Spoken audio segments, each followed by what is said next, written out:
Welcome back to Mason Talks. Paul DePodesta is gone, at least from the NFL, and I thought this was probably big enough news to unretire for a minute. But Paul DePodesta, Chief Strategy Officer of the Cleveland Browns for nearly 10 years, is going back to Major League Baseball. He is finalizing a deal, according to ESPN, with the Colorado Rockies to become their head of baseball operations. So going from one, world-class organization to another, Paul DePodesta gone. Nearly 10 years with the Cleveland Browns, and it is now over. At least it appears to be over. And, this is legitimately a pretty massive moment for the Cleveland Browns because, 2016 was when DePodesta came in, and this has been the Browns' identity for a lot of that time, being a quote-unquote strategic organization that was focused heavily on analytics. I think that's part of the reason why you have Andrew Berry and Kevin Stefanski leading the team right now. And Jimmy Haslam never seemed to waver from his commitment to Paul DePodesta, even though the record the Browns had under his tutelage was horrific. I'll just say horrific. That included a 1-15 season and 0-6. You know what? 1-15 might have been before Paul DePodesta, but 0-16, he was part of that team. And Sashi Brown, like the Freddie Kitchens. A lot happened. A lot of things happened under Paul DePodesta. And I think the big question that comes of this now is what happens next?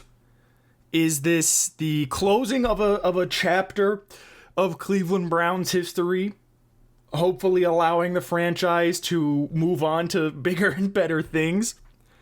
Or are we going to hire another chief strategy officer?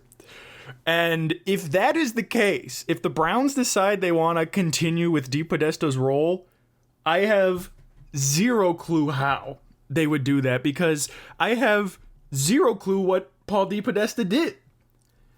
People are going to critique Paul DePodesta pretty heavily over the next few days. And I think that's relatively fair, seeing as his title was Chief Strategy Officer, and we were like horrifically bad during his time here. Yes, they made the playoffs twice, but a lot of what came before and since those playoff berths has been disgusting. I'll just say disgusting. But if you go on the Browns website and you read DePodesta's job description, it says DePodesta is tasked with implementing systems and processes to strengthen the Browns organization. So, I think it's pretty clear right there. he implements systems and processes.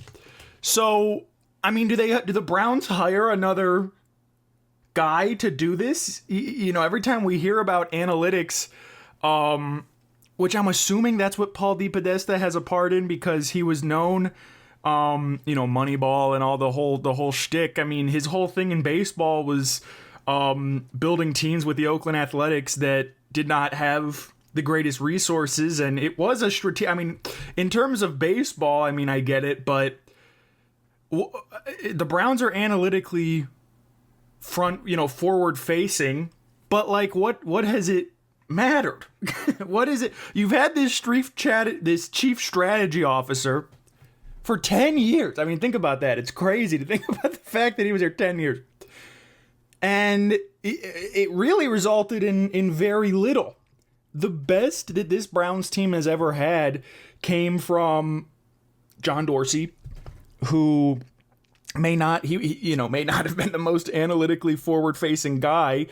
But you talk about Baker Mayfield, you talk about Nick Chubb, you talk about all that team that he built in that 2018 draft, Denzel Ward. Those are the best players you've had. The only, I guess player that you could maybe credit Paul DePodesta towards is Myles Garrett, because he was drafted by DePodesta's puppet, Sashi Brown, which I think Sashi now works in a similar job with the Ravens. But I mean, Myles Garrett was, you couldn't really screw up the Myles Garrett pick. And even the Myles Garrett pick, I mean, you look at that, you redraft 2017, Cleveland's not taking Myles Garrett, they're taking Patrick Mahomes. So like, what can you take away from Paul DePodesta that makes you say, we need to really make sure we're looking at this chief strategy officer position and making sure we get somebody in here, to fill these big shoes that he left. I don't know what this means for the Cleveland Browns. What I hope it means, what I'm hoping we see now, is a complete culture shift. I mean, I think the Browns need to go back to the basics, cut out the strategy, cut out the whatever. I think the Browns need to get, if they go this way, and if DePodesta was just seeing the writing on the wall and everybody's about to get, fired within the next couple of weeks, if that happens, I think what Jimmy Haslam needs to do is say, hey, we need to get back to the basics. We need to get some experienced team builders, football team builders, guys who know what they're doing, what to look for, how to coach, how to get the most out of your team, how to not be handing play calling duties over to somebody else every single season.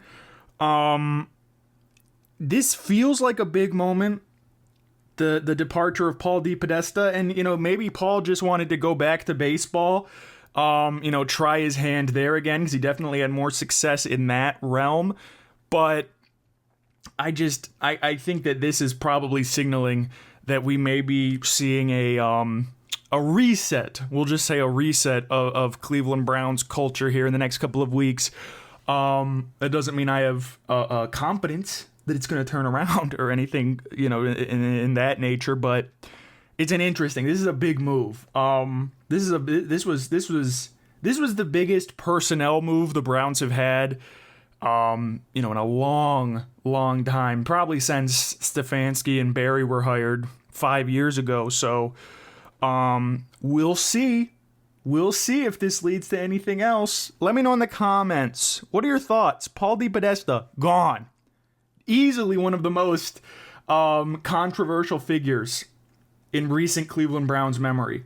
And he is now a part of the past. Let me know in the comments. What are your thoughts? Thank you for listening to the Mason Talk Sports Show. I will see you in my next episode. Goodbye.